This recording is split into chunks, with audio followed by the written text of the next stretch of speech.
नमस्कार, मैं हूं प्रेम पाठक। आप देख रहे हैं टीवी 100। आप सभी का हमारे इस खास विशेष कार्यक्रम में स्वागत है। उत्तर प्रदेश में स्वतंत्रता दिवस से लेकर संत कबीर नगर के विकास कार्यक्रम तक मुख्यमंत्री योगी आदित्यनाथ ने राष्ट्रभक्ति, सुशासन और विकास को अपनी प्राथमिकता बताया। लखनऊ में तिरंगा फहराने से लेकर विभाजन की त्रासदी और संत कबीर के विचारों का जिक्र करने तक योगी ने इतिहास से सबक लेने, भविष्य के निर्माण का संदेश दिया। वहीं महिलाओं के सशक्तिकरण से जुड़ी प्रस्तावित आर्थिक सहायता योजना भी चर्चा में है। संत कबीर नगर में 684 करोड़ रुपए से अधिक की 201 परियोजनाओं की सौगात ने विकास की रफ्तार को सामने रखा।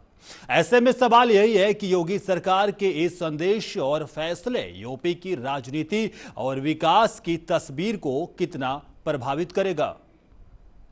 राजधानी लखनऊ समेत पूरे उत्तर प्रदेश में स्वतंत्रता दिवस का पर्व बेहद धूमधाम, उत्साह और राष्ट्रभक्ति के माहौल में मनाया गया। इस खास अवसर पर मुख्यमंत्री योगी आदित्यनाथ ने अपने सरकारी आवास पर ध्वजारोहण कर प्रदेशवासियों को बधाई दी, तो वहीं राजभवन में राज्यपाल आनंदीबेन पटेल ने तिरंगा फहराकर सलामी ली। दोनों ही जननायकों ने देश के वीर शहीदों, स्वतंत्रता सेनानियों को नमन किया। मुख्यमंत्री ने सुशासन, विकास के आंकड़े पेश करते हुए राष्ट्र निर्माण का आह्वान किया, जबकि राज्यपाल ने शिक्षा और समाज के कमजोर वर्गों को आगे बढ़ाने को सभी दायित्व को बताया। प्रदेश के स्कूलों में करोड़ों बच्चों ने भी एक साथ तिरंगे को सलामी दिया। सीएम योगी ने कालिदास मार्ग पर ध्वजारोहण किया। वीर शहीदों और स्वतंत्रता सेनानियों को किया नमन। अशिक्षा और गरीबी से मुक्ति ही सच्ची आजादी। बलिदानी इंस्पेक्टर सुनील कुमार का विशेष उल्लेख किया। राजधानी लखनऊ में स्वतंत्रता दिवस के पावन अवसर पर चारों ओर राष्ट्रभक्ति का अनुपम माहौल देखने को मिला। मुख्यमंत्री योगी आदित्यनाथ ने अपने सरकारी आवास 5 कालिदास मार्ग पर गरिमामय वातावरण में ध्वजारोहण किया और समस्त प्रदेशवासियों को शुभकामनाएं दी। ध्वजारोहण के उपरांत अपने संबोधन में मुख्यमंत्री ने राष्ट्र नायकों और देश की रक्षा में अपने प्राण न्यौछावर करने वाले वीर जवानों को नमन किया। उन्होंने स्पष्ट शब्दों में कहा कि आजादी का अर्थ केवल राजनीतिक स्वतंत्रता तक सीमित नहीं है, बल्कि देश को गरीबी, अशिक्षा, अराजकता, पिछड़ेपन और असमानता से पूरी तरह मुक्त कराना ही सच्ची आजादी है। मुख्यमंत्री ने अपने भाषण के दौरान स्वतंत्रता संग्राम के महान नायकों मंगल पांडे, रानी लक्ष्मीबाई और धन सिंह कोतवाल के अद्वितीय योगदान को याद किया। इसके साथ ही उन्होंने महात्मा गांधी, सरदार वल्लभ भाई पटेल, डॉक्टर भीमराव अंबेडकर और नेताजी सुभाष चंद्र बोस जैसी महान हस्तियों के त्याग और संघर्ष को नमन किया। सुरक्षा बलों के शौर्य को सलाम करते हुए मुख्यमंत्री ने उत्तर प्रदेश के बलिदानी इंस्पेक्टर सुनील कुमार का विशेष रूप से उल्लेख किया, जिन्हें कीर्ति चक्र से सम्मानित किया गया। उन्होंने कहा कि सीमा और आंतरिक सुरक्षा में तैनात जवानों का बलिदान हमेशा प्रेरणा देता रहेगा। स्वाधीनता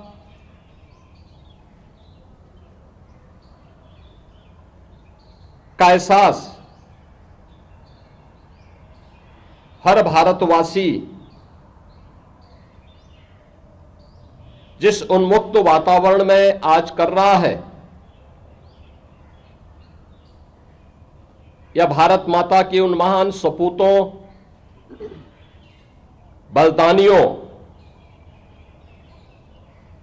के त्याग, उनकी तपस्या और उनके बलिदान का परिणाम है।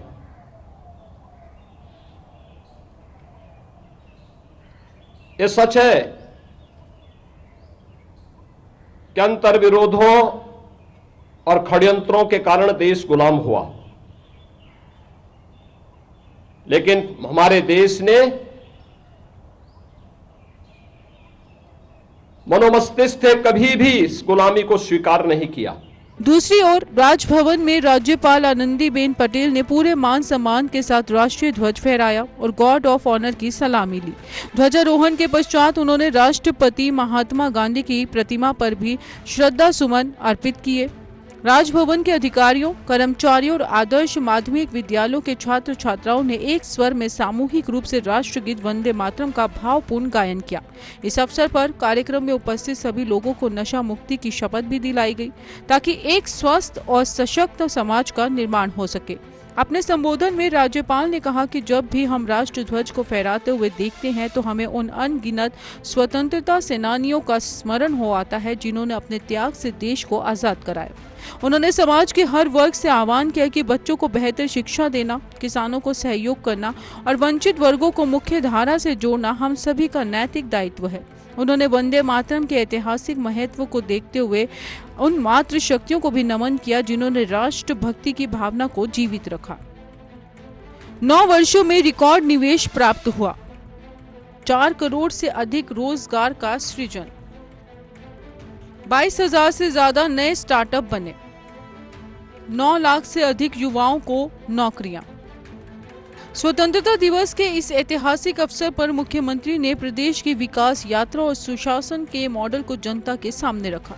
उन्होंने बताया कि उत्तर प्रदेश में सुशासन के सफल प्रभाव के कारण पिछले 9 वर्षों की अवधि में रिकॉर्ड 50 लाख रुपए का भारी भरकम निवेश प्राप्त हुआ है। इस निवेश के बदौलत प्रदेश में 4 करोड़ से भी अधिक रोजगार के अवसरों का सृजन हुआ है, जिससे युवाओं को अपने ही राज्य में काम करने का सुनहरा अवसर मिला है। मुख्यमंत्री ने कहा कि औद्योगिक विकास की गति इतनी तेज हो रही है कि राज्य में बड़े उद्योगों की संख्या 2.5 गुना बढ़ चुकी है। युवाओं के नए विचारों और उद्यमशीलता को बढ़ावा देने के लिए 22,000 से भी ज्यादा नए स्टार्टअप स्थापित हो चुके हैं। इसके अलावा राज्य सरकार ने 9 लाख से अधिक युवाओं को पारदर्शी प्रक्रिया के माध्यम से सरकारी नौकरियां भी प्रदान की हैं। स्वास्थ्य के क्षेत्र में ऐतिहासिक सुधार करते हुए इंसेफ्लाइटिस जैसी जानलेवा बीमारियों को भी लगभग समाप्त कर दिया गया है। आज के दिन प्रदेश में 36 सेक्टोरल पॉलिसीज हैं, 75,000 एकड़ से अधिक का डेडिकेटेड लैंड बैंक है। बुंदेलखंड में 56,000 एकड़ में फ्यूचर रेडी टाउनशिप बनाई जा रही है। पिछले 9 वर्ष में सुशासन के इस मॉडल का परिणाम है कि 50 लाख करोड़ रुपए से अधिक के निवेश के प्रस्ताव उत्तर प्रदेश को प्राप्त हुए हैं, जिनके माध्यम से 65 लाख से अधिक युवाओं को अपने ही जनपद और अपने ही क्षेत्र में, अपने ही प्रदेश में नौकरी और रोजगार की संभावनाएं आगे बढ़ी। शिक्षा के क्षेत्र में हुए बुनियादी बदलावों को रेखांकित करते हुए मुख्यमंत्री ने कहा कि बुनियादी ढांचा मजबूत होने से प्राथमिक स्कूलों में बच्चों का ड्रॉप आउट रेट जो पहले 19% हुआ करता था, वह अब घटकर केवल 3% पर ही आ गया है। ये आंकड़ा इस बात का प्रमाण है कि बच्चे अब स्कूलों में नियमित रूप से शिक्षा ग्रहण कर रहे हैं। राज्य सरकार ने शिक्षकों, शिक्षा मित्रों, अनुदेशकों और रसोइयों के योगदान की सराहना करते हुए उनके मानदेय में उचित वृद्धि की है। स्वतंत्रता दिवस का ये पावन पर्व केवल लखनऊ तक ही सीमित नहीं रहा, बल्कि पूरे प्रदेश के कोने कोने में देशभक्ति की लहर देखने को मिली। हर शहर, कस्बे और गांव में सरकारी व गैर सरकारी भवनों, दुकानों और घरों पर शान से तिरंगा लहराता हुआ नजर आया। सभी प्रमुख चौराहों और कार्यालयों को तिरंगी रोशनियों और फूलों से सजाया गया। आगरा में सभी स्कूलों में बच्चों ने विशाल तिरंगा यात्रा निकाली, तो वहीं वाराणसी में प्रसिद्ध बाबा विश्वनाथ मंदिर को तिरंगे के भव्य स्वरूप में सजाया गया। आज प्रदेश में खुल रहे हैं सेंटर ऑफ एक्सीलेंस और एसटीपीआई जैसे संस्थानों के माध्यम से युवाओं को एक प्लेटफॉर्म उपलब्ध कराया जा रहा है। ऑपरेशन कायाकल्प से प्राथमिक विद्यालयों से में 19 बुनियादी सुविधाओं का संतृप्तिकरण हुआ है। सीएम अभ्युदय विद्यालय, पीएम श्री विद्यालय और सीएम कंपोजिट विद्यालय एक मॉडल बने हैं। उत्तर प्रदेश में स्कूल ड्रॉप आउट रेट 19% से घटकर मात्र 3% रह गई है। इंसेफ्लाइटिस जैसी संचारी बीमारियों को पूरी तरह समाप्त किया गया है। परिषदीय विद्यालयों में गूंजा राष्ट्र प्रेम का उद्घोष। 1.41 करोड़ बच्चों ने फहराया तिरंगा। राष्ट्रगान और वंदे मातरम का सामूहिक गायन। बच्चों ने प्रस्तुत किए शानदार सांस्कृतिक कार्यक्रम। प्रदेश भर के 1,32,000 से भी अधिक परिषदीय विद्यालयों और कस्तूरबा गांधी बालिका विद्यालयों में एक साथ भारत माता की जय का उद्घोष गूंज उठा। तिरंगे की शीतल छांव में नई पीढ़ी का राष्ट्र प्रेम और राष्ट्र निर्माण का दृढ़ संकल्प स्पष्ट रूप से एक झलकता हुआ दिखाई दिया। आंकड़ों के अनुसार प्रदेश भर में लगभग 1,40,00,000 बच्चों ने एक साथ राष्ट्रीय ध्वज को सलामी दी और राष्ट्रगान के साथ वंदे मातरम का सामूहिक गायन भी किया। सुबह से ही सभी विद्यालय परिसर देशभक्ति के रंगों में पूरी तरह से सराबोर नजर आए। सुंदर तिरंगे, ताजा फूलों और रंग बिरंगी सजावट के बीच छात्र छात्राओं ने सांस्कृतिक कार्यक्रमों की शानदार प्रस्तुतियां दी। बच्चों ने देशभक्ति के गीतों, कविताओं, नृत्यों, नाटकों और रैलियों के माध्यम से आजादी की बलिदेवी पर प्राण न्यौछावर करने वाले अमर नायकों के त्याग, तपस्या और बलिदान को याद किया।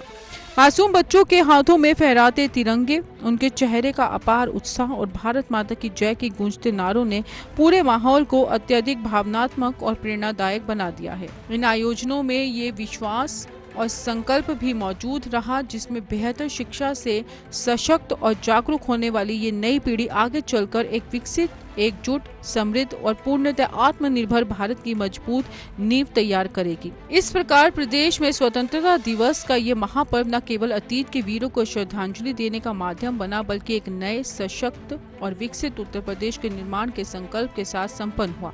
हर नागरिक ने अपने अपने क्षेत्र में ईमानदारी और निष्ठा से कार्य करते हुए राष्ट्र की प्रगति में योगदान देने का वचन लिया।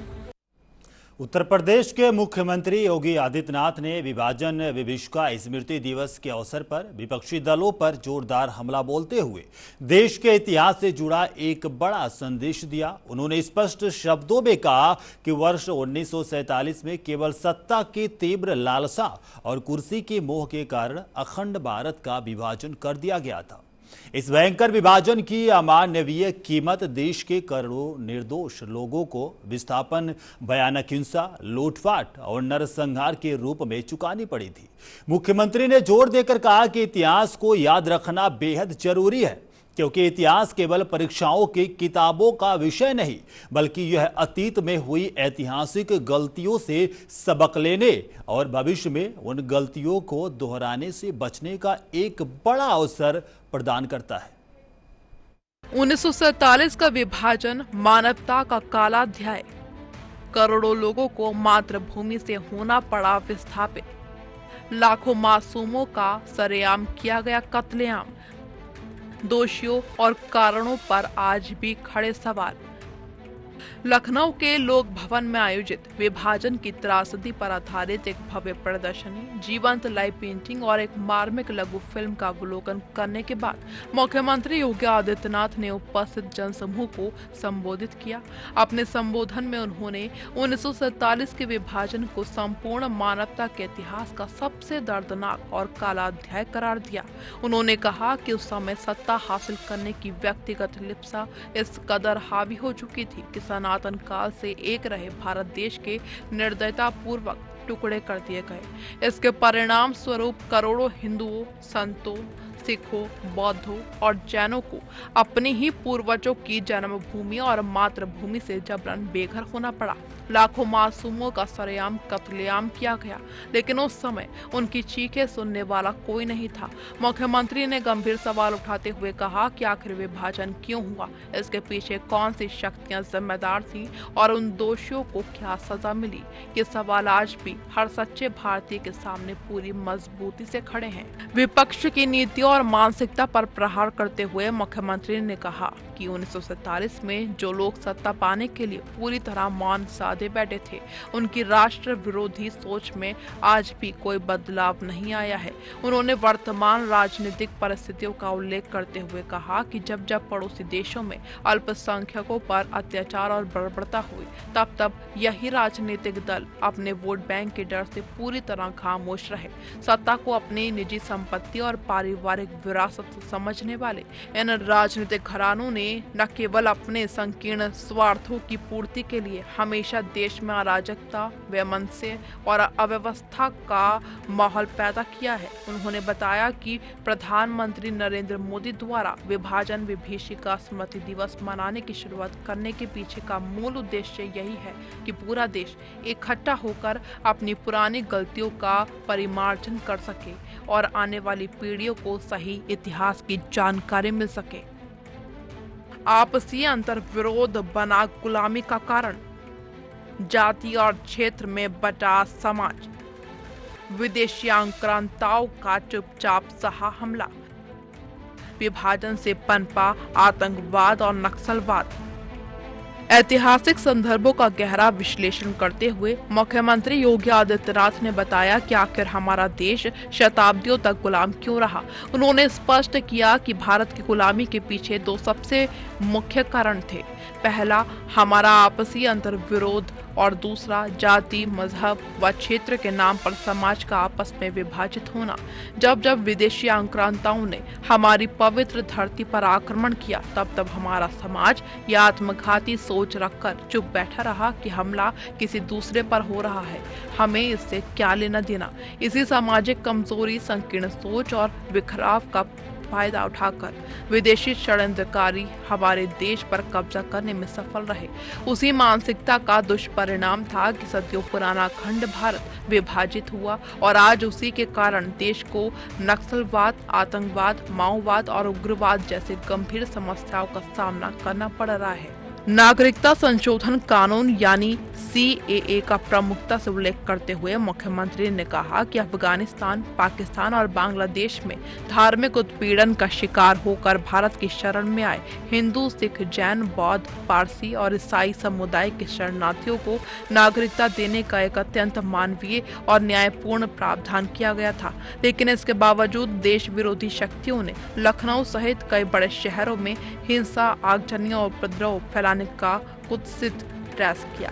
उन्होंने आरोप लगाया कि पूर्ववर्ती राजनीतिक सरकारों के कार्यकाल में दंगाइयों और उपद्रवियों को सरकारी संरक्षण तथा सम्मान दिया जाता था।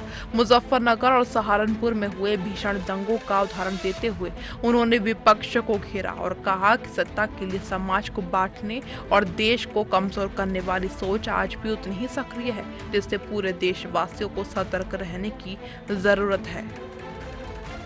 1526 में टूटा हरिहर मंदिर, एकजुट समाज रोकता राम मंदिर क्षति, बटे थे इसलिए हम कटे थे, आपसी बिखराव से हुआ भारी नुकसान। अयोध्या की पावन धरती से अपना संबोधन देते हुए मुख्यमंत्री योगी आदित्यनाथ ने संभल और अयोध्या के ऐतिहासिक संदर्भों पर एक अत्यंत महत्वपूर्ण और बड़ा बयान जारी किया।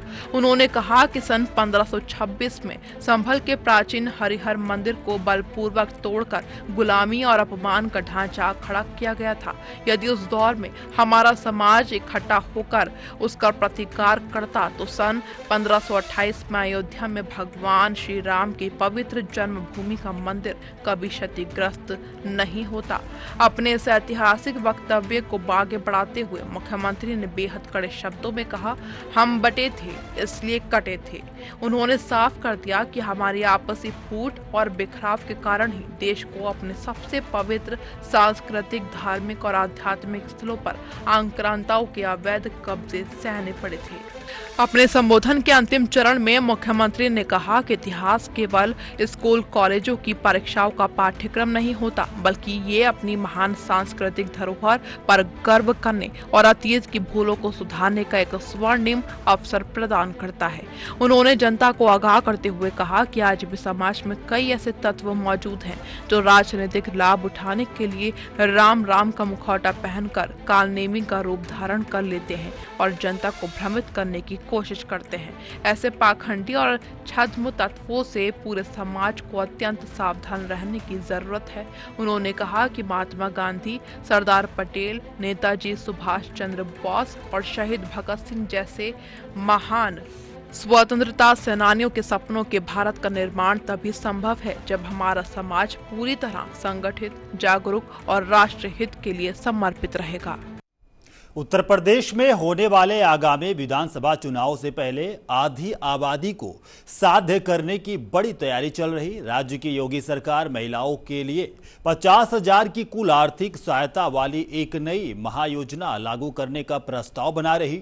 इस पहल का मुख्य उद्देश्य महिलाओं को सीधे वित्तीय मदद देकर उन्हें स्वरोजगार और पूर्ण आत्मनिर्भरता से जोड़ना है। राज्य सरकार तैयार कर रही विशेष योजना, महिलाओं को मिलेगी डायरेक्ट बेनिफिट असिस्टेंस। 50,000 की कुल राशि की तैयारी, आर्थिक रूप से सशक्त बनाने का प्रयास।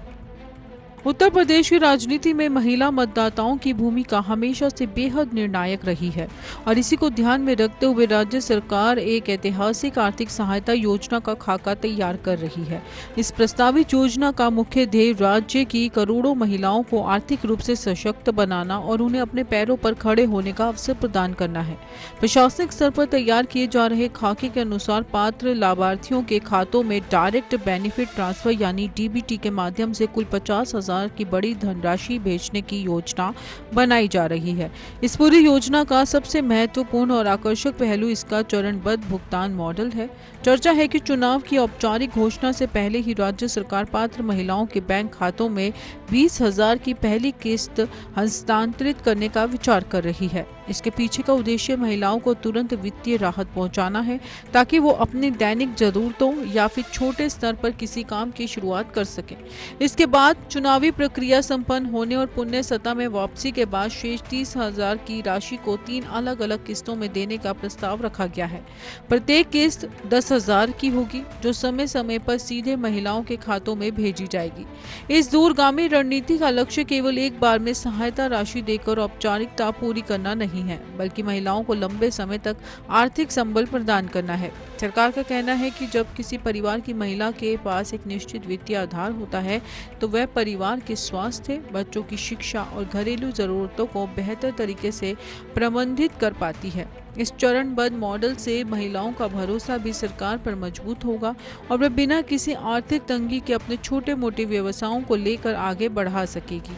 नीति निर्माताओं की मंशा ये भी है कि इस पैसे का उपयोग किसी अनुपयोगी कार्य में न होकर सीधे महिलाओं की आर्थिक आत्मनिर्भरता को बढ़ावा देने में हो। समावेशी नीति पर विचार विमर्श जारी, समाज के पिछड़े वर्गों पर फोकस। SC, ST, BPL प्राथमिकता में शामिल। EWS महिलाओं को सीधा लाभ मिलेगा। किसी भी सरकारी योजना की सफलता इस बात पर निर्भर करती है कि उसकी पात्रता के मानदंड कितने समावेशी और न्याय संगत है। उत्तर प्रदेश में प्रस्तावित इस नई सहायता योजना को लेकर भी पात्रता की शर्तें और दायरे पर सरकार के भीतर गहन विचार विमर्श चल रहा है।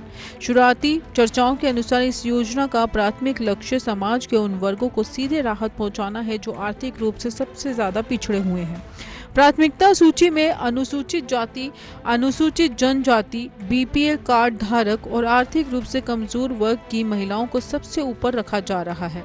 सरकार का ये स्पष्ट मानना है कि सामाजिक और आर्थिक रूप से पिछड़े इन तबकों की महिलाओं को अगर सीधी आर्थिक मदद मिले तो वह अपने परिवार के जीवन स्तर को उठाने में सबसे बड़ी भूमिका निभा सकती है। हालांकि नीति निर्माताओं का विचार केवल बेहद गरीब तबके तक ही इस योजना को सीमित रखने का नहीं है।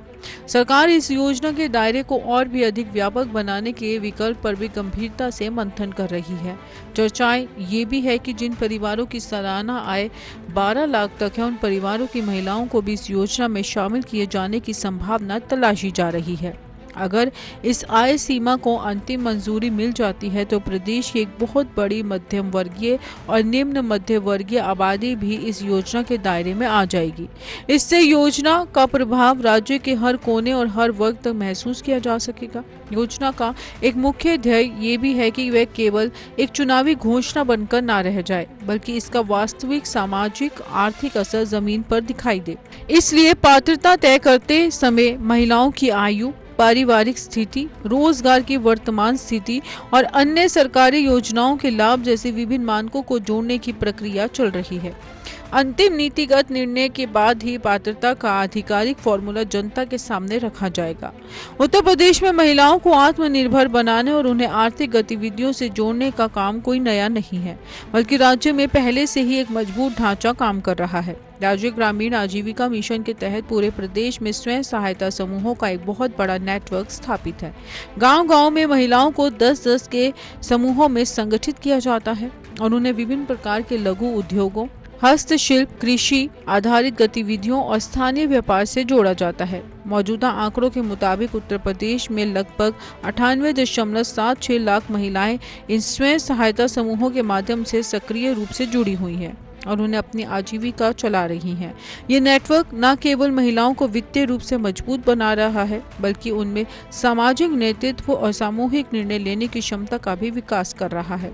सरकारी और संस्थागत स्तर पर इन समूहों को कम ब्याज पर ऋण, प्रशिक्षण और उनके उत्पादों के बाजार तक पहुंच उपलब्ध कराई जाती है। अब जो 50,000 की नई आर्थिक सहायता योजना प्रस्तावित की जा रही है, उसे भी इसी मौजूदा ढांचे और आजीविका मिशन के साथ एकीकृत करने की योजनाओं पर गंभीरता से काम चल रहा है। विशेषज्ञों का मानना है कि अगर ये नई आर्थिक मदद सीधे इन स्वयं सहायता समूहों की महिलाओं से जोड़ दी जाती है, तो इस पूंजी का सही उपयोग होना 100% तय हो जाएगा। महिलाएं व्यक्तिगत स्तर पर या समूह के स्तर पर इस राशि का निवेश अपने छोटे कारोबार को बढ़ाने, नया सामान खरीदने या सिलाई, कढ़ाई, खाद्य प्रसंस्करण जैसे कुटीर उद्योगों में कर सकती हैं। इससे न केवल महिलाओं की आय में बढ़ोतरी होगी, बल्कि ग्रामीण अर्थव्यवस्था में पूंजी का प्रवाह भी तेज होगा। सरकार की ये दूरगामी सोच है कि नगद राशि का इस्तेमाल केवल उपभोग के लिए न होकर उत्पादन और संपत्ति निर्माण के लिए होना चाहिए। लाड़ी बहना से बदला जीवन, बिहार में मिला स्वरोजगार संबंध, माझी लाड़की बहिण प्रभावी मॉडल, लाडो लक्ष्मी से तेज विकास। उत्तर प्रदेश में प्रस्तावित इस महायोजना को देश के अन्य राज्यों में चल रही सफल महिला केंद्रित योजनाओं की कड़ी के रूप में भी देखा जा रहा है। पिछले कुछ वर्षों में देश के अलग अलग राज्यों में महिलाओं को सीधे नकद सहायता देने वाली योजनाओं ने राजनीति और अर्थव्यवस्था दोनों पर गहरा असर डाला है। उदाहरण के तौर पर मध्य प्रदेश में लागू की गई लाडली बहन योजना ने वहां की करोड़ों महिलाओं के जीवन में बड़ा बदलाव लाया और उन्हें सीधे वित्तीय स्वतंत्रता दी। इसी तरह बिहार में मुख्यमंत्री महिला रोजगार योजना के जरिए महिलाओं को स्वरोजगार के लिए वित्तीय मदद दी जा रही है। महाराष्ट्र में मुख्यमंत्री माझी लाड़की बहन योजना और हरियाणा में दीनदयाल लाडो लक्ष्मी योजना जैसे मॉडल्स ने ये साबित किया है कि महिलाओं को केंद्र में रखकर बनाई गई नीतियां सामाजिक विकास की गति को तेज कर देती हैं। इन सभी योजनाओं का साझा पहलू ये भी है कि इनमें बिना किसी बिचौलिए के सीधी नगद राशि महिला के खाते में हस्तांतरित की जाती है। इन राज्यों के सफल अनुभवों का अध्ययन करने के बाद ही उत्तर प्रदेश सरकार ने 50,000 की इस विशाल योजना की रूपरेखा तैयार करने की दिशा में कदम बढ़ाया है। यूपी की योजना का आकार और इसकी राशि अन्य राज्यों की तुलना में काफी बड़ी मानी जा रही है, जिससे इसका असर भी व्यापक होने की उम्मीद है। नीतिगत विशेषज्ञों का मानना है कि जब महिलाओं के पास सीधे पैसे पहुंचते हैं तो बाजार में मांग बढ़ती है और स्थानीय अर्थव्यवस्था को तुरंत मजबूती मिलती है। अन्य राज्यों के अनुभवों से सीख लेते हुए यूपी सरकार अपनी योजनाओं में ऐसी व्यवस्थाएं भी शामिल कर रही है ताकि भुगतान में कोई तकनीकी बाधा ना आए और हर पात्र महिला को तय समय पर उनकी किस्त मिल सके। ये पहल दर्शाती है कि जब देश भर में विकास की नीतियों के केंद्र में महिलाओं की आर्थिक भागीदारी को प्रमुखता से रखा जा रहा है। चुनावों में बड़ा महिलाओं का मतदान, जागरूक और स्वतंत्र वोट बैंक हर दल की प्राथमिकता में शामिल, सुरक्षा और विकास बने मुख्य मुद्दे।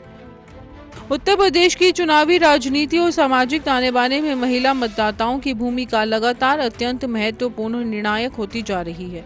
पिछले कुछ चुनावों के आंकड़े बताते हैं कि महिलाओं का मतदान प्रतिशत पुरुषों की तुलना में न केवल बढ़ा है, बल्कि वह एक स्वतंत्र और जागरूक वोट बैंक के रूप में उभर कर सामने आई है। यही वजह है कि राज्य का हर प्रमुख राजनीतिक दल महिलाओं से जुड़ी योजनाओं और सुरक्षा के मुद्दों को अपने घोषणा पत्र और प्राथमिकताओं में सबसे ऊपर रख रहा है।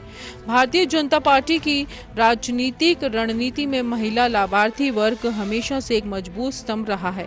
उज्ज्वल योजना, आवास योजना और शौचालय निर्माण जैसी केंद्रीय और राज्य स्तरीय योजनाओं ने महिलाओं के बीच पार्टी की पकड़ को मजबूत किया है।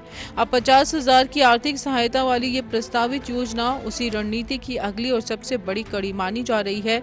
राजनीतिक विश्लेषकों का मानना है कि चुनाव से ठीक पहले 20,000 की पहली किस्त देने का प्रस्ताव एक बहुत बड़ा मास्टर स्ट्रोक साबित हो सकता है। सीधे तौर पर करोड़ों परिवारों के बजट को प्रभावित करेगा और महिलाओं में सरकार के प्रति एक सकारात्मक संदेश पहुंचाएगा। विपक्ष द्वारा उठाए जा रहे सामाजिक समीकरणों और पीडीए जैसे मुद्दों की काट के रूप में भी इस समावेशी महिला योजना को देखा जा रहा है। अब जब किसी परिवार की महिला को सीधे वित्तीय लाभ मिलता है तो उसका प्रभाव केवल उस महिला तक सीमित न रहकर पूरे परिवार के राजनीतिक दृष्टिकोण को भी प्रभावित करता है। महिलाओं के लिए बनाई गई ये योजना न केवल उनकी दैनिक आर्थिक तंगी को दूर करेगी बल्कि समाज में उनके निर्णय लेने के अधिकार को भी बढ़ाएगी। चुनावों के नजदीक आते ही इस योजना को लेकर शुरू हुई चर्चाओं ने राजनीतिक तापमान बढ़ा दिया है। इन तमाम चर्चाओं, संभावनाओं और राजनीतिक आकलनों के बीच ये समझना बेहद जरूरी है कि 50,000 की ये पूरी आर्थिक सहायता योजना विफल सरकार के स्तर पर एक विचाराधीन प्रस्ताव है। इसका सीधा अर्थ यही है कि अभी तक इस योजना को कैबिनेट से औपचारिक मंजूरी नहीं मिली है और न ही इसकी आधिकारिक गाइडलाइंस जारी की गई है। इसलिए अभी से ये मान लेना सही नहीं होगा कि प्रदेश की हर महिला के खाते में 50,000 रुपए आ जाएंगे। सरकार के आधिकारिक सूत्रों का कहना है कि योजना के विभिन्न पहलुओं जैसे कि कुल बजट, लाभार्थियों की संभावित संख्या, न्यूनतम और अधिकतम आय सीमा तथा आवश्यक दस्तावेजों पर अभी गहन अध्ययन जारी है। महिला कल्याण विभाग और वित्त विभाग मिलकर इस प्रस्ताव के हर तकनीकी और प्रशासनिक पहलू को अंतिम रूप देने में जुटे हुए हैं। जब तक सरकार की ओर से कोई आधिकारिक शासन आदेश का घोषणा नहीं आ जाती तब तक किसी भी तरह की अफवाहों या फिर अप्रमाणिक जानकारियों से बचना बेहद आवश्यक है। योजना की पात्रता क्या होगी, आवेदन की प्रक्रिया ऑनलाइन होगी या फिर ऑफलाइन और पहली किस्त किस निश्चित तारीख को जारी की जाएगी, इन सभी सवालों के सटीक जवाब आधिकारिक घोषणा के बाद ही स्पष्ट हो पाएंगे। प्रशासनिक स्तर पर यह कोशिश की जा रही है कि योजना की प्रक्रिया को बेहद सरल और पारदर्शी बनाया जाए ताकि किसी भी आम महिला को आवेदन करने में कोई कठिनाई ना हो। डिजिटल पोर्टल और पंचायत स्तर पर हेल्प डेस्क स्थापित करने के विकल्पों पर भी काम चल रहा है। जैसे ही सरकार इस प्रस्ताव को अपनी अंतिम मंजूरी देगी, पूरी प्रक्रिया, पात्रता मानदंड और आवेदन की समय सीमा सार्वजनिक कर दी जाएगी। तब तक प्रदेश की जनता और विशेष रूप से महिला वर्ग इस महत्वाकांक्षी योजना के औपचारिक ऐलान का भी इंतजार कर रहा है। संत कबीर नगर की धरती पर मुख्यमंत्री योगी आदित्यनाथ ने विकास की बड़ी सौगात दी। इस दौरान उन्होंने संत कबीर की शिक्षाओं को याद करते हुए सामाजिक समरसता, पाखंड और जातिगत भेदभाव के खिलाफ उनके संदेश को सामने रखा। साथ ही मुख्यमंत्री ने प्रदेश में कानून व्यवस्था, स्वास्थ्य, शिक्षा, किसान कल्याण और गरीबों के लिए चलाई जा रही योजनाओं का भी जिक्र किया। मुख्यमंत्री ने कांग्रेस और समाजवादी पार्टी की पूर्ववर्ती सरकारों पर सवाल उठाते हुए कहा कि जिन समस्याओं को वर्षों तक नजरअंदाज किया गया, उनकी दिशा में मौजूदा सरकार ने ठोस काम किया है। संत कबीर नगर को 684 करोड़ की सौगात। योगी ने 201 परियोजनाओं का किया शिलान्यास। मगहर से कबीर के विचारों का संदेश। कबीर अकादमी से विरासत को मिलेगी नई पहचान। तामेश्वरनाथ धाम कॉरिडोर से बढ़ेगा पर्यटन। संत कबीर नगर में विकास की नई तस्वीर के साथ मुख्यमंत्री योगी आदित्यनाथ ने 684 करोड़ रुपए से अधिक की 201 परियोजनाओं की सौगात दी। इन परियोजनाओं में कई विकास कार्यों का उद्घाटन किया गया तो कई योजनाओं की आधारशिला भी रखी गई। मुख्यमंत्री ने कहा कि सरकार का लक्ष्य केवल योजनाओं की घोषणा करना नहीं, बल्कि उन्हें जमीन पर उतारकर आम लोगों तक विकास का लाभ पहुंचाना है। मुख्यमंत्री ने संत कबीर की धरती से उनके विचारों को भी याद किया। उन्होंने कहा कि संत कबीर ने पाखंड, सामाजिक भेदभाव और रूढ़ियों के खिलाफ आवाज उठाई थी। कबीर ने लोगों को कर्म और मानवता का रास्ता दिखाया। मुख्यमंत्री ने कहा कि मगहर से संत कबीर ने उस अंधविश्वास को भी चुनौती दी जिसमें वहां मृत्यु को लेकर गलत धारणाएं थी। मुख्यमंत्री योगी आदित्यनाथ ने कहा कि प्रधानमंत्री नरेंद्र मोदी के मार्गदर्शन में संत कबीर की विरासत को संरक्षित करने और उसे नई पहचान देने का काम किया जा रहा है। इसी दिशा में कबीर अकादमी के निर्माण का जिक्र करते हुए मुख्यमंत्री ने कहा कि संत कबीर के विचारों को नई पीढ़ी तक पहुंचाने के लिए यह महत्वपूर्ण कदम है। इसके साथ ही सभागार और बाबा तामेश्वर नाथ धाम कॉरिडोर जैसे विकास कार्यों का भी मुख्यमंत्री ने उल्लेख किया, यानी धार्मिक और सांस्कृतिक विरासत के संरक्षण के साथ साथ क्षेत्र में पर्यटन और स्थानीय विकास को भी बढ़ावा देने की दिशा में काम किया जा रहा है। यूपी में कानून का राज मजबूत, महिलाओं बेटियों की सुरक्षा सर्वोच्च, माफिया पर कार्रवाई, अपराध पर लगाम, त्योहारों में भय नहीं, सुरक्षा का माहौल। मुख्यमंत्री ने अपने संबोधन में कानून व्यवस्था को लेकर सरकार की उपलब्धियां भी गिनाई। उन्होंने कहा कि उत्तर प्रदेश में अब अपराध और माफिया के खिलाफ सख्त कार्रवाई की जा रही है। मुख्यमंत्री ने साफ संदेश दिया कि महिलाओं, बेटियों और व्यापारियों की सुरक्षा से किसी भी तरह का समझौता नहीं किया जाएगा।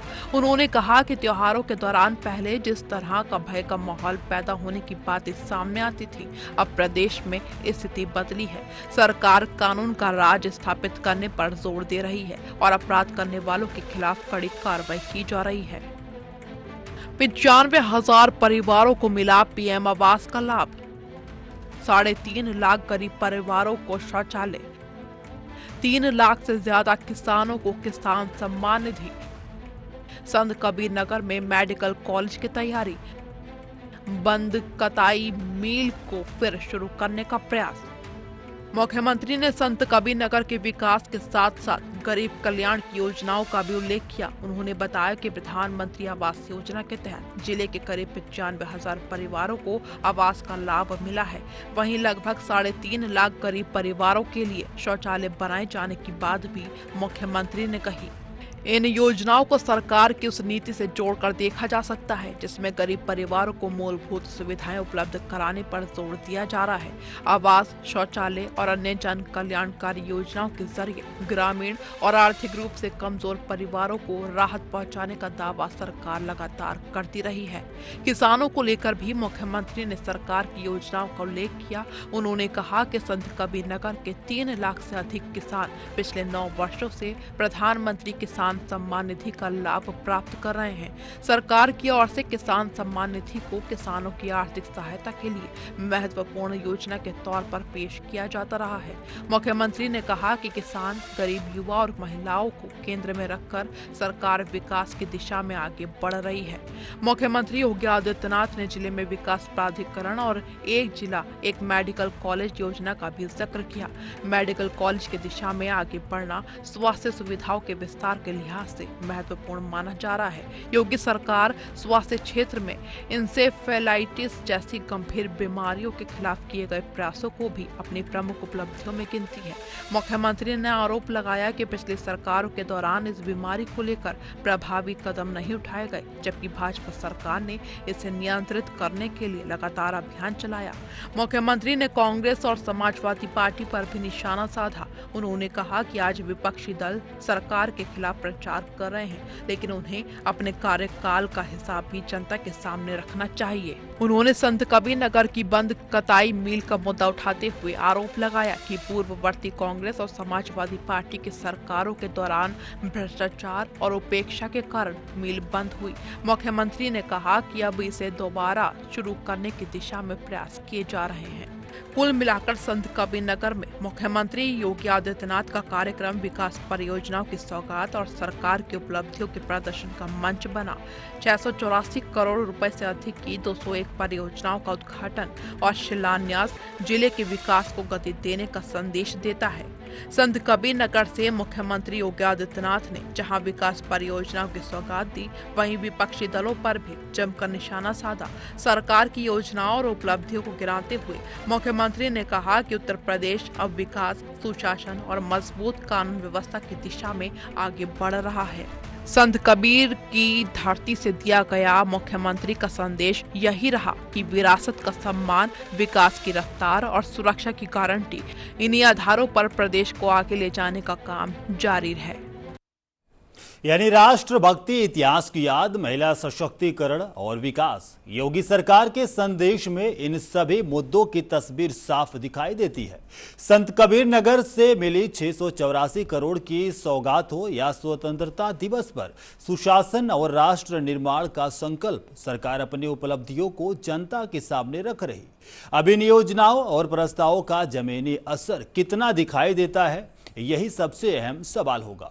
आने वाले समय में विकास, सामाजिक सरोकार और जन कल्याण से जुड़े फैसले उत्तर प्रदेश की राजनीति और आम लोगों की उम्मीदों पर कितना असर डालते हैं, इस पर सभी की नजर रहेंगी। फिलहाल के लिए हमारे इस खास कार्यक्रम में इतना ही। देश और दुनिया की तमाम बड़ी खबरों को देखने के लिए बने रहिए टीवी 100 के साथ।